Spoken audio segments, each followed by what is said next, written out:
Assalamualaikum warahmatullahi wabarakatuh. Sahabat cari berkah guru, semoga kita selalu dilindungi Allah Subhanahu wa Ta'ala. Amin amin ya rabbal alamin. Karamah abah guru yang ke-6. Tentara Jepang tidak melihat adanya mobil. Sekitar 2 minggu setelah kelahiran putra pertama sang bayi mungil yang diberi nama Ahmad Kushairi, Abdul Ghani berkeinginan memboyong kembali keluarganya dari desa Tunggul Irang seberang ke kampung asalnya, yaitu Keraton. Keraton yang telah ditinggalkan berbulan-bulan menyeratkan kerinduan Abdul Ghani terhadap kampung kelahirannya ini. Kampung yang sesungguhnya sangat damai dan tenang, namun kedatangan tentara kolonial Dai Nippon atau tentara Jepang lah yang membuat Abdul Ghani sekeluarga harus meninggalkan keraton dan mengungsi di rumah Abdullah, keluarga istrinya Masliah. Malam itu terasa amat mencekam. Informasi yang sampai ke telinga keluarga Abdul Ghani menyatakan bahwa di kota Martapura malam itu tentara Jepang menjaga ketat seluruh ruas jalan. Lebih dari itu, mereka juga memberlakukan jam malam dan mengultimatum warga agar jangan keluar rumah dan berjalan di malam hari. Siapapun yang mencoba untuk berjalan di jalan umum akan ditembak di tempat, kata ultimatum itu lebih lanjut. Namun tekad dan niat yang bulat dari Abdul Ghani, yaitu ayah daripada abah guru sekumpul, seakan membuyarkan semua itu. Apalagi untuk menuju kampung keraton, ia sekeluarga menggunakan mobil butut atau mobil jamban milik seseorang yang dikemudikan oleh Habib Hasan, seorang sayyid yang masih tinggal di desa Tunggul Irang itu. Meski masih diliputi rasa khawatir dan was-was, namun diiringi sebuah doa dan permohonan kepada Allah Subhanahu wa Ta'ala, Abdul Ghani segera meninggalkan kampung Tunggul Irang. Sampai di kota Martapura, nampak brigade dan penjagaan tentara Jepang memang terlihat sangat kuat. Di sana sini nampak dijaga ketat. Tentara bermata sipit itu kelihatan sangat siaga memantau keadaan, sehingga segala akses jalan seakan tidak bisa ditembus. Di jalan tidak seorang pun penduduk Martapura yang berani melanggar ultimatum tentara Dai Nippon atau tentara Jepang, karena siapapun tahu bahwa tentara Jepang tidak main-main.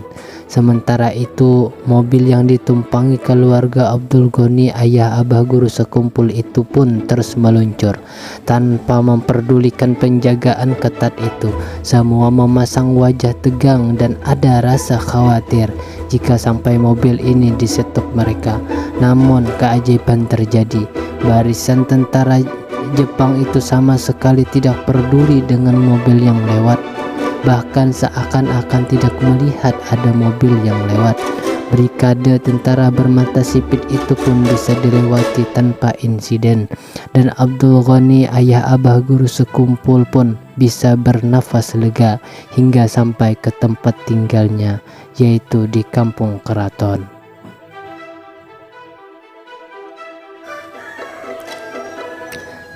Karomah yang ke-7, dididik secara rohani oleh para ulama besar.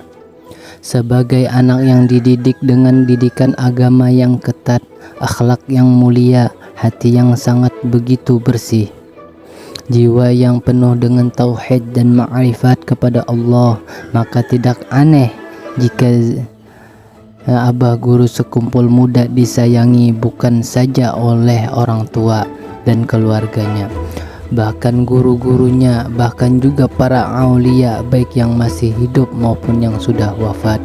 Di usia abah guru sekumpul yang sangat muda, beberapa ulama besar yang sudah diakui sebagai waliullah datang untuk mendidik abah guru sekumpul muda secara rohani, seperti Syekh Ali Junaidi Berau bin Khodi, Haji Muhammad Amin bin Mufti, Haji Jamaluddin bin Syekh Muhammad Arsyad Al-Banjari.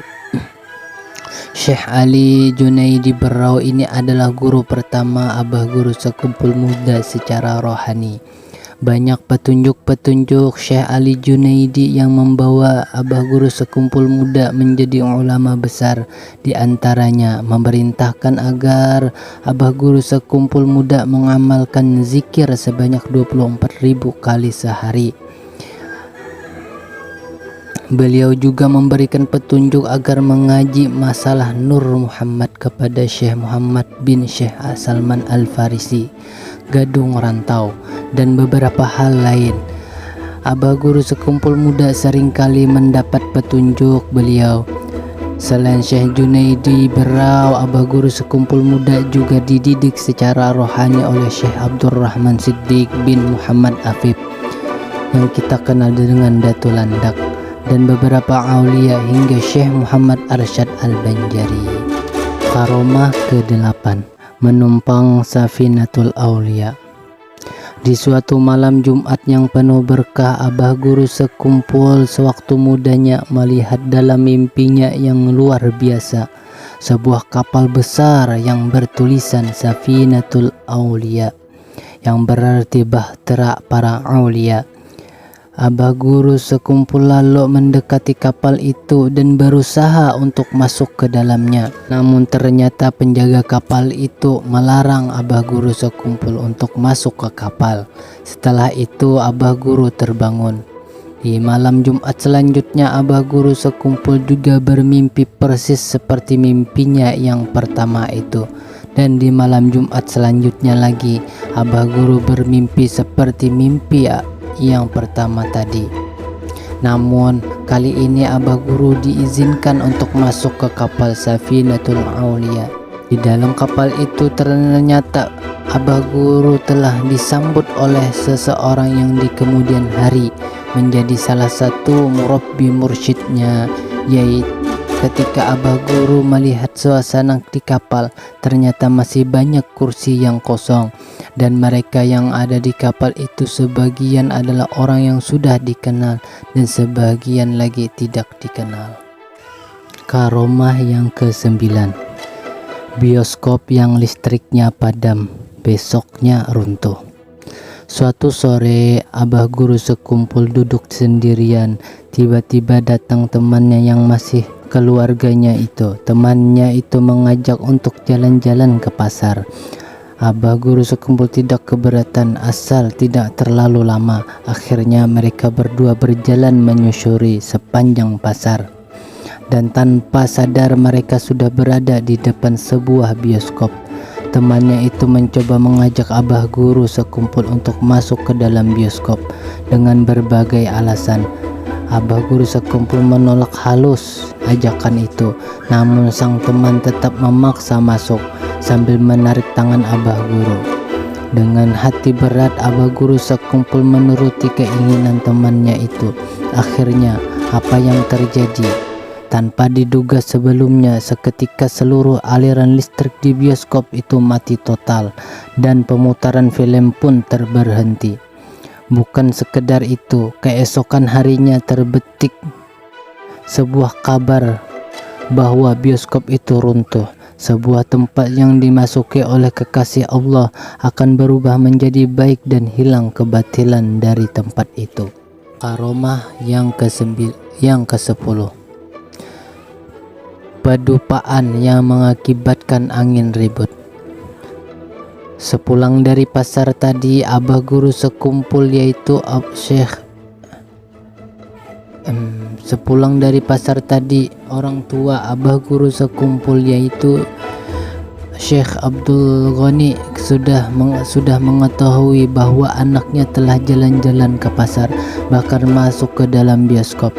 Abah Guru sekumpul yang memang merasa bersalah ketika ditanya sang ayah hanya mengiyakan saja. Syekh Abdul Ghani yang dikenal sangat disiplin itu akhirnya menyiapkan sebuah hukuman buat anaknya Abah Guru sekumpul. Ia lalu mengambil seutas tali dan mengikat Abah Guru sekumpul di sebuah tiang di tengah rumah. Tidak cukup dengan itu, Syekh Abdul Ghani mengambil tempat pedupaan yang sudah dinyalakan. Pedupakan yang tengah panas-panasnya itu didekatkan ke muka abah guru sekumpul. Akibat panas itu mengucurlah keringat begitu banyak. Sementara itu di luar rumah, saat pedupakan itu didekatkan ke muka abah guru sekumpul, terjadi angin ribut yang begitu dahsyat sampai terasa menggoyangkan rumah. Nenek abah guru sekumpul, yaitu Salbiah, yang tidak tega melihat cucunya tersiksa seperti itu, langsung meminta Syekh Abdul Ghani untuk menghentikan hukuman itu. Saat hukuman itu dihentikan, bersamaan dengan berhentinya pula angin ribut yang terjadi di luar rumah.